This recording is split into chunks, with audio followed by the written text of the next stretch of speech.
Sim, é exatamente isso que você leu. Talvez você precise de Maria. E não, eu não tô aqui para te forçar a nada. Só quero te mostrar que talvez você realmente precise de Maria. E nesse vídeo eu vou te explicar o porquê disso. Bom, meu nome é Júlia, eu tenho 18 anos e estou em busca da santidade, tentando levar você à santidade junto comigo. Primeiro, para a gente entender o porquê que a gente precisa de Maria e tentar explicar isso para vocês de uma maneira muito sucinta, é muito difícil. Primeiro, porque a gente compreende Deus e entende ele de uma forma muito sublime. E ele é realmente assim, tá? Não tô querendo dizer que Deus não é perfeito, porque ele é em si perfeito. Ele não precisou ser criado por ninguém ou por nada. Deus já nasceu desde os primórdios do princípio. Deus já era em si mesmo. Nós que fomos criados e somos criaturas dele. Deus já existia desde o início. Mas para a gente entender tudo isso, eu preciso voltar muito atrás com vocês e explicar muitas coisas. Então, lá no início, Deus cria Adão e Eva e nós somos a sua descendência. E é muito importante, eu sei que todo mundo conhece, mas é muito importante a gente entender o que aconteceu com Adão e Eva de fato. O que aconteceu de fato? Então vamos lá. A serpente era o mais astuto de todos os animais no campo feitos por Yahvé Deus. Ela disse à mulher: é verdade que Deus disse que não deves comer de nenhuma árvore no jardim? Respondeu a mulher à serpente: dos frutos das árvores do jardim podemos comer, mas do fruto da árvore que está no meio do jardim, Deus disse: dele não devereis comer, e não devereis tocá-lo, senão morrereis. Mas a serpente disse à mulher: não, vós não morrereis de modo algum. Antes, Deus sabe que no dia que dele comerdes, vossos olhos abrirão, e sereis como deuses, conhecedores do bem e do mal. Então a mulher viu o fruto da árvore, viu que o fruto da árvore era bom de comer, atraente aos olhos e desejável para adquirir conhecimento. Apanhou o fruto e o comeu, e depois deu a ele também ao marido, que estava com ela, e ele comeu. Então os olhos de ambos se abriram e, percebendo que estavam nus, juntaram as folhas de figueira e fizeram tangas para si. Então, resumidamente, Eva é enganada pela serpente, atende, né? Ela fica, né, curiosa porque a serpente diz: Deus bem sabe que quando isso acontecer, sereis como deuses. Então ela deseja ser como Deus. Ela quebra esse laço com Deus e deseja ser como ele, e também presenteia o seu marido com o fruto. Então, quando Eva se torna infiel, né, não aceita a fidelidade de Deus, a amizade que Deus pretendia ter com o homem, ela instaura na sua descendência o pecado original, que se alastra por toda a descendência dela. Ou seja, nós somos frutos do pecado original. Somos frutos deste pecado, né? Em outras palavras, é como se fôssemos um cálice estragado para o bom vinho que Deus desejava nos dar, que Deus deseja ainda nos dar, né? Então, nós tornamos esse cálice ruim e estragado para o bom vinho de Deus. Assim vai dizer um santo que nós nascemos em dupla obscuridade, o pecado e a ignorância.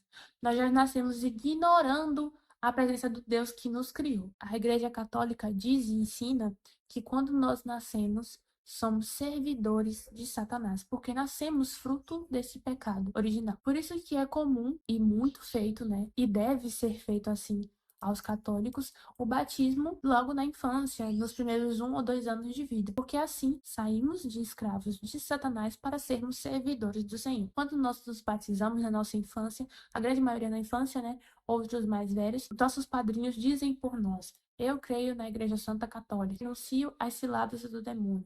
Então, nossos padrinhos estão dizendo por nós que renunciam todos os atos pecaminosos e aceitam a grande Igreja Católica, aceitam a Jesus Cristo, aceitam os mandamentos de Deus. E assim nós passamos a ser servidores de Deus. Por isso que o batismo é o nosso primeiro sacramento e o mais importante, porque é através dele que nós deixamos de ser escravos de Satanás para ser servidores de Deus. Só que mesmo assim, mesmo após o batismo, nós temos que viver com as consequências do primeiro pecado. Temos que viver com as consequências do pecado dos nossos primeiros pais. Júlia, qual seria essa consequência? A principal e grande consequência que nós temos que conviver é a concupiscência. O que é a concupiscência? A concupiscência é a inclinação natural que o ser humano adquiriu pelas más obras. Assim como Eva desejou ser como Deus, nós nascemos com esse desejo maldito de fazer más obras, de não seguir a Deus e de não fazer a sua vontade. Nós já nascemos com esse desejo. E eu sei, é muito difícil.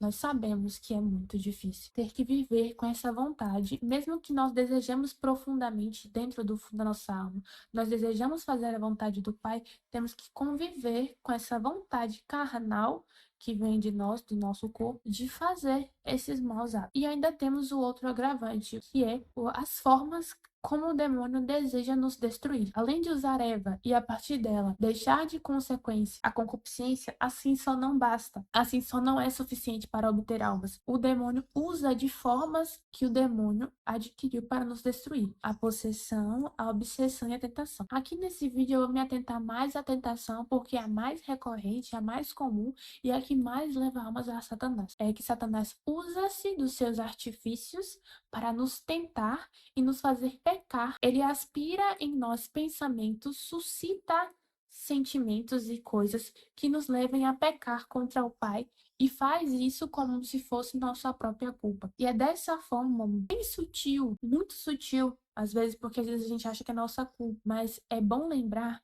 que tudo que a gente pensa, sente e age, a gente não tem uma vontade específica.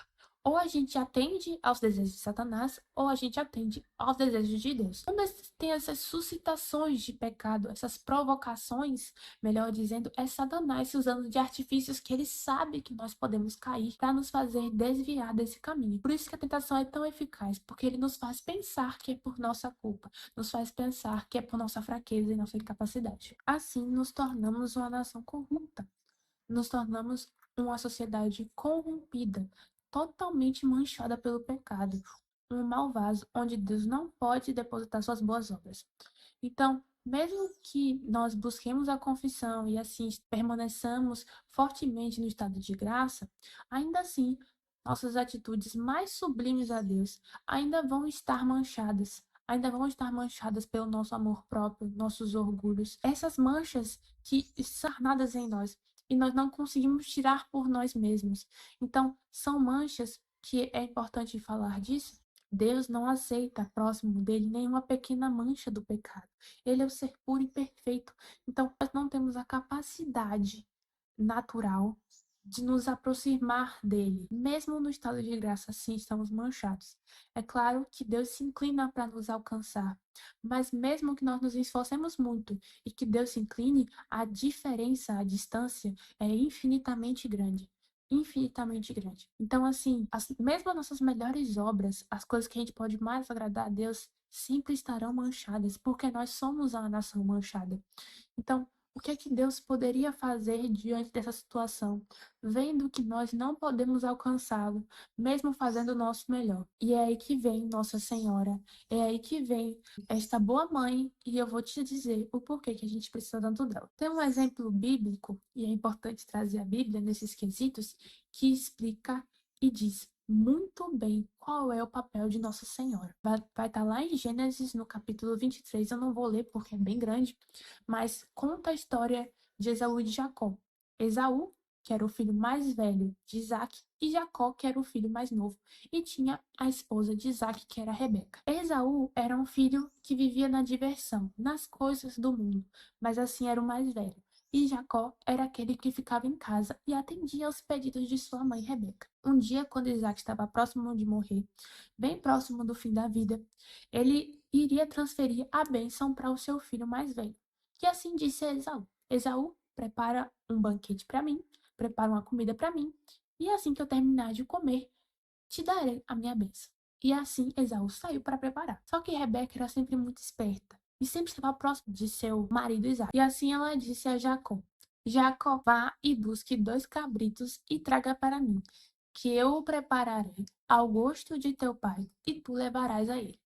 E Jacó, sem discutir, sem nenhuma objeção à sua mãe, foi e fez o que ela lhe pediu.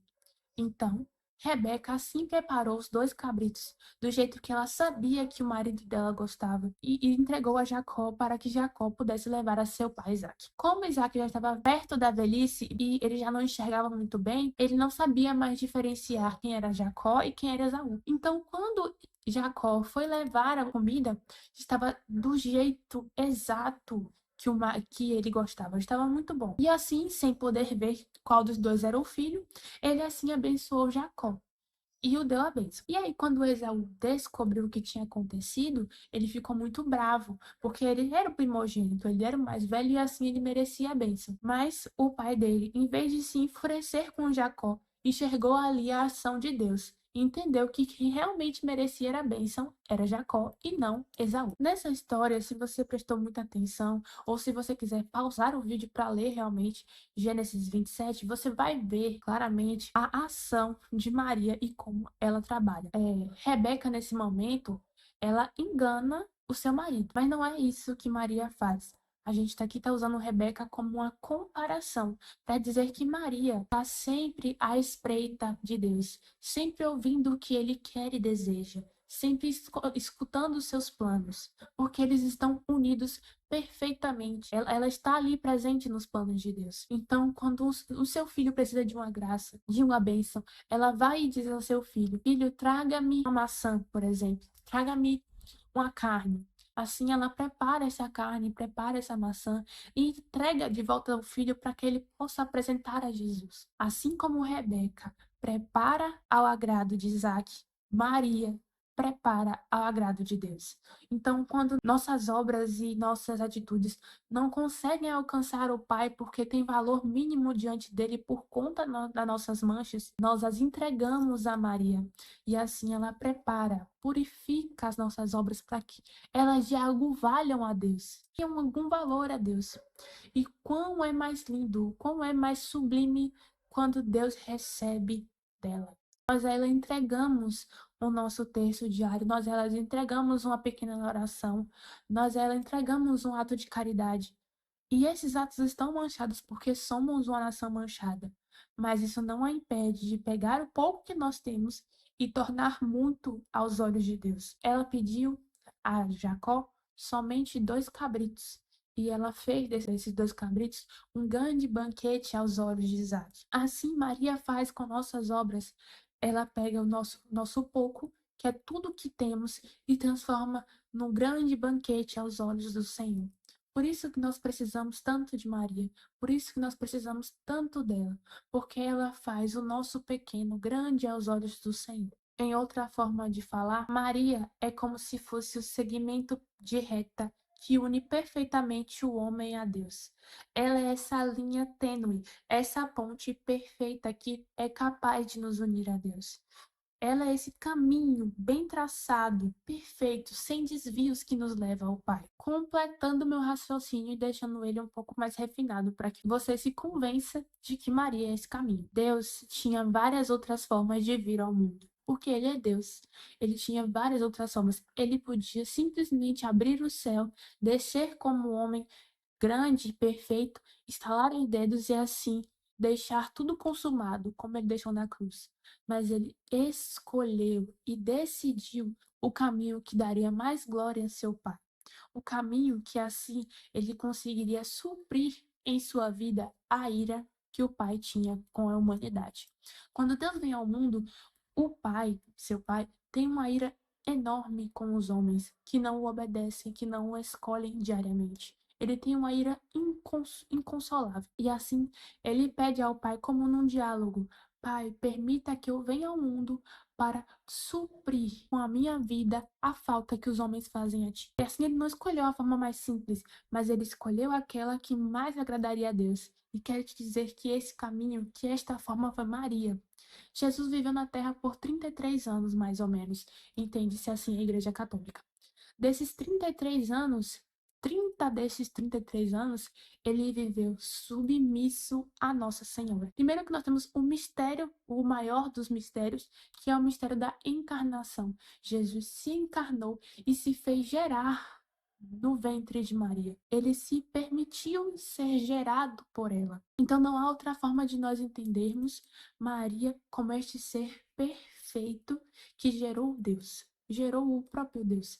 E que ele se permitiu ser gerado. Note essa parte. Jesus se permitiu ser gerado no ventre dela. Permitiu se amamentar no seu seio. Permitiu se fazer dela a que o nutriria, o alimentaria, o ensinasse.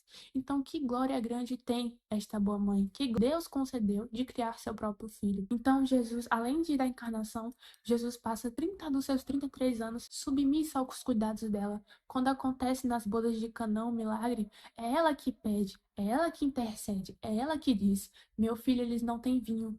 E aí ele diz à sua mãe: mulher, o que queres que eu faça? E ela insiste: eles não têm vinho. É isso que ela faz no céu diariamente, é isso que ela faz no céu todos os dias.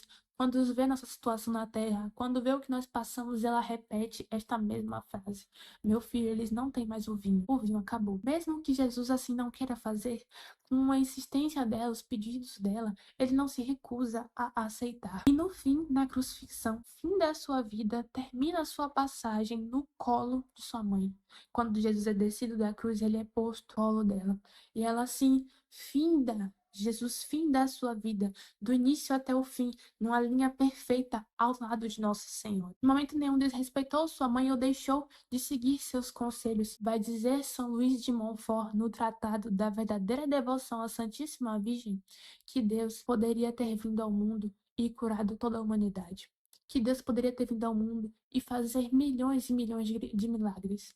Mas ele agradou mais o Pai, sendo submisso a Nossa Senhora durante sua vida, cuidando dela, acolhendo ela, seguindo seus conselhos, a obedecendo, do que assim curando toda a humanidade. Então, por que nós não vamos trilhar esse caminho que Jesus seguiu durante toda a sua vida, no início, meio e fim, um caminho que ele escolheu trilhar porque assim daria mais glória a seu Pai, um caminho que ele escolheu trilhar porque seria mais perfeito. Ela é esse caminho fácil, curto e seguro a Deus. Fácil porque o Espírito Santo superabunda neste caminho, que é seu esposo.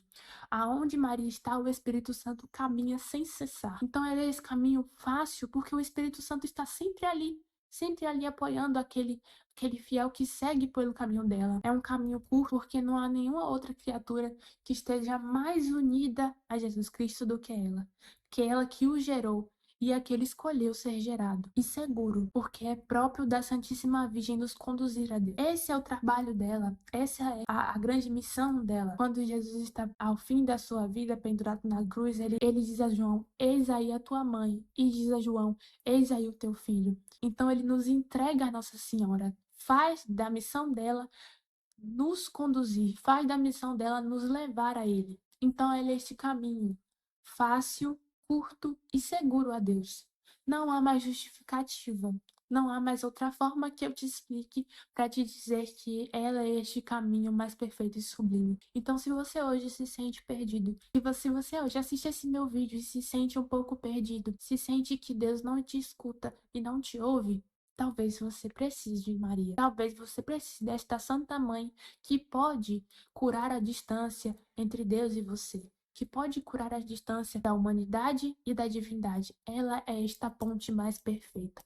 Ela é este caminho mais santificante, mais eficaz. Talvez você precise de Maria como eu precisei, como muitos outros santos precisaram, e assim estão na glória de Deus junto ao lado dela. Então é isso. Se você gostou desse meu vídeo, tem alguma dúvida, você pode deixar nos comentários aí pra mim. Se você gostou, também pode curtir meu vídeo, né? Seguir o meu canal. E é isso.